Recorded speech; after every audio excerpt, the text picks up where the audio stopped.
প্রত্যাহার না করার প্রেক্ষিতে বোঝা যায় যে হাসিনার একটা কাজের স্বীকৃতি এই সরকার পরোক্ষভাবে হলো দিয়ে দিয়েছে। আমরা এটা প্রত্যাশা করি, কারণ ডক্টর ইউনূস তার নামে যে মামলা সাজা ছিল ক্ষমতায় আসার পর সবগুলো তিনি প্রত্যাহার করে নিয়েছেন।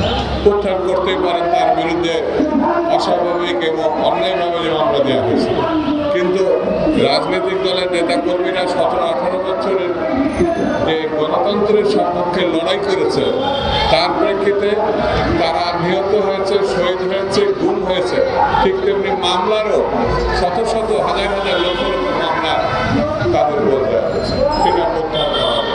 আমি এই সবার মধ্য দিয়ে এই মামলা দ্রুত প্রত্যাহার করার দাবি জানাচ্ছি। হাসিনার সময় গুম খুনের যে কথা একটু আগে বললাম সেটা যেমন হয়েছে, আইন শৃঙ্খলা বলে কিছুই ছিল, মানুষ কথা বলতে পারত না।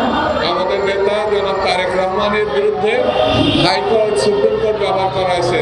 তার কথা বলা বক্তৃতা প্রচার করলে তার উপর নিষেধাজ্ঞা দেওয়া হয়েছে। এই 21শে টেলিভিশন খালি মাত্র তার মালিককে জেলে ভরা হয়েছিল জনাব তারেক রহমান সাহেবের একটা সংবাদ, একটা বক্তব্য প্রচার। আমি এইরকম মত প্রকাশের উপরে কোর্টকে ব্যবহার করা, সরকারকে ব্যবহার করা, কারণ তারেক রহমান সম্বন্ধে মিথ্যা অপবাদগুলো যে সংবাদ প্রচার করা হয়েছে তা অভাবনীয়, সেগুলো আমি তীব্র নিন্দা জানাচ্ছি। সেই সময় আইন শৃঙ্খলা বলে কিছু ছিল না, এখনো আপনি রাস্তায় বেরোতে মানুষ ভয় পাচ্ছে, বিপদাপন্ন। একটু বেশি নির্জনে গেলে তার উপরে যে হত্যাকাণ্ড, ছিনতাই, গুলি করা হচ্ছে, এটা খুব গত সময়ের সঙ্গে বর্তমান সময়ের পার্থক্য করা যাচ্ছে না। আমি সরকারকে বলবো এবং আমার দলের পক্ষ থেকেও বিএনপির মহাসচিব বলেছেন দ্রুত এ ব্যাপারে ব্যবস্থা নেওয়া।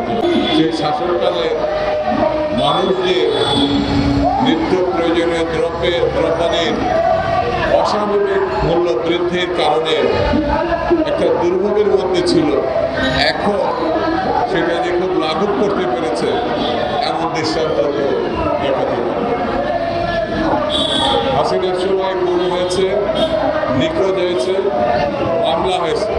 বিএনপির নেতাকর্মী, বিরোধী দলের নেতাকর্মীদের নামে 60 লক্ষ মামলা হয়েছে। সেই মামলা এই সরকার প্রত্যাহার